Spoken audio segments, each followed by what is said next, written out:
ನಾಳೆ ವಿಶೇಷ ಅಧಿವೇಶನ ನಡೆಯೋ ಹಿನ್ನೆಲೆಯಲ್ಲಿ ಸಿಎಂ ಸಿದ್ದರಾಮಯ್ಯ ಇಂದು ಬೆಳಗ್ಗೆ 9:30ಕ್ಕೆ ರಾಜ್ಯಪಾಲರನ್ನ ಭೇಟಿಯಾಗಿ ಅಧಿವೇಶನ ಕರೆಯಲು ರಾಜ್ಯಪಾಲರಿಗೆ ಮನವಿ ಮಾಡಲಿದ್ದಾರೆ.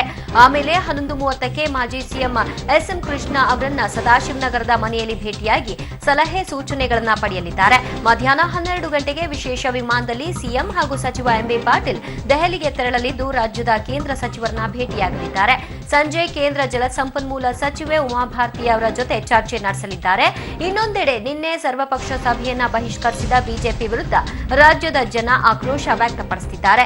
ಈ ಹಿನ್ನೆಲೆಯಲ್ಲಿ ರಾಜ್ಯ ಬಿಜೆಪಿ ನಾಯಕರು ಇಂದು ಸಭೆ ಸೇರಿ ಚರ್ಚಿಸುವ ಸಾಧ್ಯತೆ ಇದೆ. ಇನ್ನು ಸರ್ವಪಕ್ಷ ಸಭೆಗೆ ಗೈರು ಹಾಜರಾದ ಬಿಜೆಪಿಯವರು ನಾಳಿನ ಅಧಿವೇಶನದಲ್ಲಿ ಪಾಲ್ಗೊಳ್ತಾರೆ ಅಂತ ಸಿಎಂ ವಿಶ್ವಾಸ ವ್ಯಕ್ತಪಡಿಸಿದರು.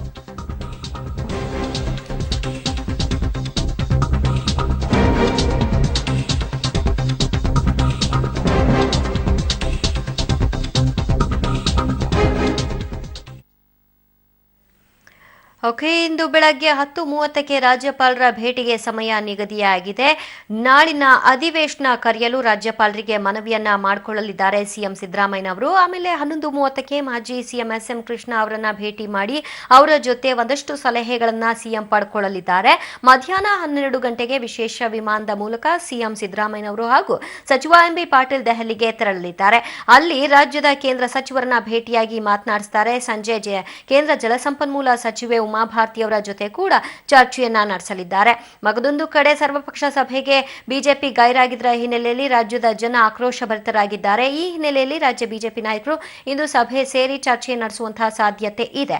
ಸರ್ವಪಕ್ಷ ಗೈರಾಗಿರುವ ಕುರಿತಾಗಿ ಹಾಜರಾಗದಂತಹ ಬಿಜೆಪಿಯವರು ನಾಳಿನ ಅಧಿವೇಶನದಲ್ಲಿ ಬರ್ತಾರೆ ಅಂತ ಸಿಎಂ ವಿಶ್ವಾಸವನ್ನ ವ್ಯಕ್ತಪಡಿಸಿದ್ದಾರೆ. I hope that they will participate in the assembly, that I should speak to leader of the opposition, Mr.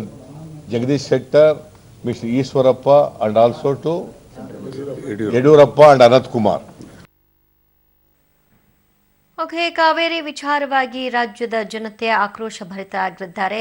Supreme court ಕೊಟ್ಟಿರುವಂತಹ ಆದೇಶ ಒಂದು ರೀತಿಯಾಗಿ ನಮ್ಮ ರಾಜ್ಯಕ್ಕೆ ಮಾರಕವಾಗಿದೆ. ಈ ಹಿನ್ನೆಲೆಯಲ್ಲಿ ನೀರನ್ನ ಹರಿಸಬಾರದು ಅನ್ನುವಂತಹ ನಿಟ್ಟಿನಲ್ಲಿ ಜನರು ಮಾತನಾಡ್ತಾ ಇದ್ದಾರೆ. ಇದರ ಕುರಿತಾಗಿ ಸರ್ಕಾರ ಕೂಡ ಚಿಂತನೆಯನ್ನ ನಡೆಸಿದೆ. ಹೀಗಾಗಿ ನಿನ್ನೆ ಕೂಡ ಸರ್ವಪಕ್ಷ ಸಭೆಯನ್ನ ಕರೆಯಲಾಗಿತ್ತು. ಸರ್ವಪಕ್ಷ ಸಭೆಯಲ್ಲಿ ಒಂದಷ್ಟು ನಿರ್ಣಯಗಳನ್ನ ತೆಗೆದುಕೊಳ್ಳಲಾಗಿದೆ. ಹೀಗಾಗಿ ನಾಳಿನ ಅಧಿವೇಶನವನ್ನ ಕರೆಯುವಂತೆ ರಾಜ್ಯಪಾಲರಿಗೆ ಮನವಿಯನ್ನ ಮಾಡಿಕೊಳ್ಳಲು ಸಿಎಂ ಸಿದ್ದರಾಮಯ್ಯನವರು 10:30ಕ್ಕೆ ರಾಜ್ಯಪಾಲರ ಭೇಟಿಗೆ ಹೋಗ್ತಾ ಇದ್ದಾರೆ. ನಂತರ ಎಸ್ಎಂ ಕೃಷ್ಣ ಅವರನ್ನ ಭೇಟಿಯಾಗಿ ಅವರ ಜೊತೆಗೂ ಕೂಡ ಮಾತನಾಡಿ ಎಸ್ಎಂ ಕೃಷ್ಣರ ಬಳಿ ಒಂದಷ್ಟು ಸಲಹೆ ಸೂಚನೆಗಳನ್ನು ಪಡ್ಕೊಳ್ಳಲಿದ್ದಾರೆ. ತದನಂತರ ಅವರು ಮಧ್ಯಾಹ್ನ 12 ಗಂಟೆಯ ಫ್ಲೈಟ್ನಲ್ಲಿ ಕೇಂದ್ರ ಸಚಿವರನ್ನ ರಾಜ್ಯದ ಕೇಂದ್ರ ಸಚಿವರನ್ನ ಮಾತನಾಡಿಸಲಿಕ್ಕೆ ದೆಹಲಿಗೆ ಹೋಗ್ತಾರೆ ಮತ್ತು ಕೇಂದ್ರ ಜಲಸಂಪನ್ಮೂಲ ಸಚಿವೆ ಉಮಾಭಾರತಿ ಅವರನ್ನ ಭೇಟಿ ಮಾಡಿ ಅಲ್ಲೂ ಕೂಡ ಮಾತುಕತೆಯನ್ನ ನಡೆಸಲಿದ್ದಾರೆ. ಒಟ್ಟಾರೆಯಾದಂತಹ ಈ ಡೆವಲಪ್ಮೆಂಟ್ಸ್ ಯಾವ ರೀತಿಯಾದಂತಹ ಒಂದು ಮುಂದಿನ ಹಾದಿಗಳನ್ನ ಸುಗಮ ಮಾಡಿಕೊಡುತ್ತೆ ಅನ್ನುವಂಥದ್ದನ್ನ ಕಾದು ನೋಡಬೇಕಾಗಿದೆ. ಕಾವೇರಿಗಾಗಿ ಸಿಎಂ ಸಿದ್ದರಾಮಯ್ಯನವರು ಫುಲ್ ಬ್ಯುಸಿ ಆಗಿದ್ದಾರೆ.